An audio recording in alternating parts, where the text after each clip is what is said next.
ఏలూరు బారే షహీద్ దర్గా రొట్టెల పండుగ సందర్భంగా డాక్టర్ పల్లంరెడ్డి యశోధర ఆధ్వర్యంలో ఉచిత మెడికల్ క్యాంప్ గత 25 సంవత్సరాల నుంచి రొట్టెల పంటకు వచ్చే భక్తులకు ఉచితంగా మెడికల్ క్యాంప్ నిర్వహిస్తున్నట్టు మీడియా ద్వారా డాక్టర్ పల్లంరెడ్డి యశోద మీడియా ద్వారా తెలియజేశారు. ఈ దర్గా వద్ద ప్రతి సంవత్సరం క్రమం తప్పకుండా వచ్చే లక్షలాది భక్తులకు గత 25 సంవత్సరాల నుంచి ఉచితంగా మెడికల్ క్యాంప్ నిర్వహిస్తున్నామని, అలాగే పిల్లలకు పెద్దలకు ఏమైనా ఆరోగ్యం బాగలేకపోయినా వారికి సరైన మందులతో అందజేస్తున్నామని తెలియజేశారు. ఈ కార్యక్రమంలో డాక్టర్ పల్లంరెడ్డి యశోద బృందం 3 రోజుల పాటు ఇక్కడే భక్తులకు మందులు ఇవ్వడం జరుగుతుందని తెలియజేశారు.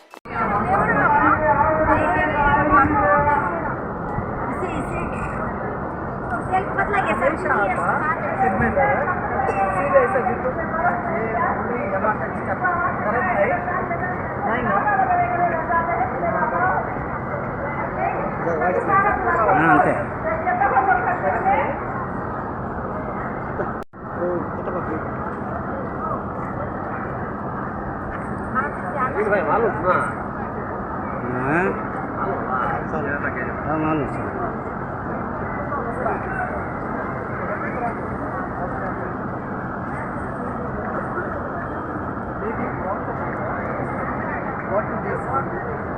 My glass is very low.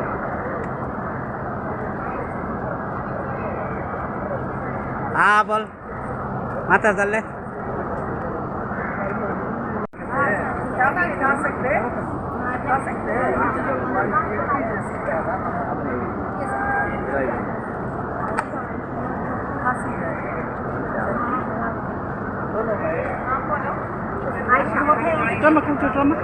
आगे पकड़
పక్కన ఉన్న పోలీసు సిబ్బందిని కానీ లేదా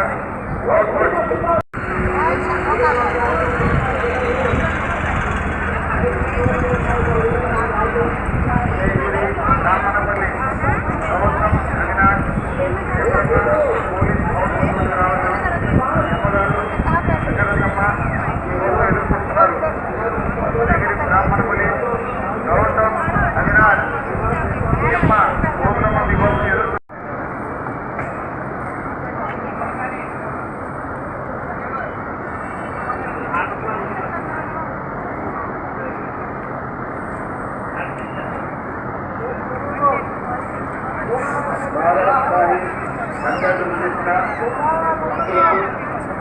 పోలీసు వారి విజ్ఞప్తి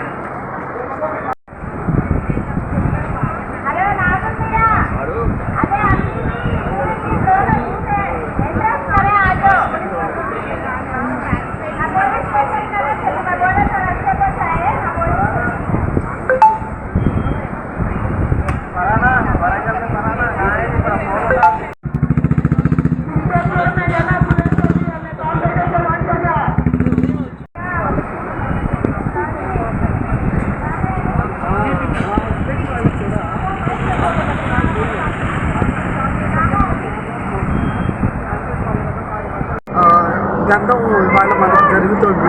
ప్రతిసారి కూడా బారా షహీద్ దర్గాలో ఇక్కడ జరిగే గంధోత్సవం రొట్టెల పండగ వాటెవర్ రకరకాలుగా పిలుస్తుంటారు. ఈ రొట్టెల పండుగలో నేను నెల్లూరుకి వచ్చి దాదాపుగా 25 ఏళ్ళ పైన అయింది.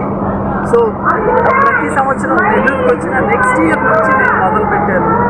సో మాకు సైకలాజికల్ ఫీలింగ్ కావచ్చు, లేక నిజంగానే మాకు అంటే ఫార్చ్యూన్ అని చెప్పలేదు కానీ some satisfaction, some happiness. So మేము ఈ ప్రోగ్రామ్ చేయడం వల్ల మాకు వచ్చిన సాటిస్ఫాక్షన్ కానివ్వండి, ఆ సంతోషం అనేది త్రూఅవుట్ ఇయర్ క్యారీ అవుతుంది. సో ఒక్కసారి కూడా మేము ఈ క్యాంప్ చేయకుండా ఉండడం అనేది మేము ఊహించుకోలేము. సో ప్రతిసారి పొద్దున్న లేవగానే మాకు ఎలాగ మా హాస్పిటల్లో ఓపీ చూడడం ఇవల్ల ఎలాగ రొటీను, అలాగే ఎవ్రీ ఇయర్ రొటీన్ పండుగ అనగానే డ్యూటీస్ చేయడము, మెడిసిన్స్ తీసి పెట్టడము, సో రౌండ్ ద క్లాక్ చేయడం అనేది సర్వీస్ మాకు అలవాటైంది. సో ఈ ఇయర్ కూడా పేషెంట్స్ అందరు కూడా చక్కగా సర్వీస్ మెడిసిన్స్ చాలా మంది ఏంటంటే ఓన్లీ సర్వీసెస్ ఇస్తారు కానీ మెడిసిన్ ఇవ్వరు. మేము మెడిసిన్ పూర్తి కోర్స్ ఇవ్వం కానీ మెడిసిన్ మాత్రము ఇంచుమించు అందరికీ ప్రతి ఒక్కరికి మెడిసిన్ అందేట్టు చూస్తాము. సో అంటే చిన్నపిల్లలకి కూడా సిరప్, చిన్నపిల్లలకి టానిక్స్, కాఫ్ సిరప్స్ ఎక్కువ వచ్చేది ఏంటంటే చిన్నపిల్లలకి కోల్డ్, ఫీవరు, కాఫ్, డయేరియా ఇవి కామన్ ఉంటాయి. సో వీటికి సంబంధించిన మెడిసిన్స్ అన్నీ తెచ్చున్నాము. సో వాళ్ళు ఎన్నిసార్లు ఇప్పుడే తీసుకొని వెళ్ళి మళ్ళీ 10 నిమిషాలు అయినాక వచ్చి అడిగితే కూడా వీ డోంట్ మైండ్ ఇస్తూనే ఉంటాము, ఎంతమంది ఎన్నిసార్లు అడిగినా. మా రిక్వెస్ట్ ఏంటంటే మెడిసిన్ మేమంతా కొని తెచ్చేది, మాకేమీ ఇక్కడ ఫ్రీగా వచ్చేది ఉండదు. సో ఎవరిదైనా డబ్బే అవుతుంది. సో డబ్బు పెట్టుకున్నదైనా లేకపోతే సపోజింగ్ అది ఫ్రీగా శాంపుల్ వచ్చిన గవర్నమెంట్దైనా సరే దయచేసి పడేయద్దు. మీకు ఎంత కావాలో అంతవరకే తీసుకోండి. అవసరం లేకపోయినా ఆత్రంగా తీసుకొని వెళ్ళి అవి ఎందుకు ఉపయోగపడతాయి అనేది మీకు గుర్తుండదు, చివరికి అది డస్ట్బిన్లోకి వెళ్ళిపోతుంది. సో దయచేసి గవర్నమెంట్ హాస్పిటల్లో నుంచి తీసుకున్న మెడిసిన్ అయినా సరే అట్లా వేస్టేజ్ చేయొద్దు. చాలా కష్టపడితేనే ఆ మెడిసిన్ వస్తుంది. చాలా మంది పాపం డబ్బులు లేక ఇబ్బంది పడతారు మెడిసిన్ కొనుక్కోవడానికి. బట్ గవర్నమెంట్ వాళ్ళు కూడా ఇక్కడ ఫ్రీగా ఇవ్వట్లేదు, ఎందుకంటే ఇలాగ ఎక్కువ ఖర్చు అవుతుంది ఇక్కడ. అంటే దాదాపు ఒక 10,000 మంది, ఒక్కొక్కసారి మినిమం 5,000 మంది పేషెంట్స్ ఈ 5 రోజులకు మేము చూస్తుంటాము. సో అంతమంది 5,000 మందికి సప్లై చేయడం కష్టమనేమో గవర్నమెంట్ హాస్పిటల్లో కూడా ప్రతి ఇవ్వరు. బట్ మేమైతే కానీ ఎవ్రీ ఇయర్ మెడిసిన్ కూడా ప్రొవైడ్ చేస్తాం. నేను ఎన్ని సంవత్సరాలు చేస్తాను? More than 25 years. Exact year నాకు గుర్తులేదు కానీ మేము నెల్లూరు వచ్చిన ఇయర్ నుంచి నెక్స్ట్ ఇయర్ నుంచి ఈ వీడియో కనుక మీకు నచ్చినట్లయితే లైక్ చేసి షేర్ చేయండి. మరిన్ని లేటెస్ట్ అప్డేట్స్ కోసం మా ఛానల్ ని సబ్స్క్రైబ్ చేయండి.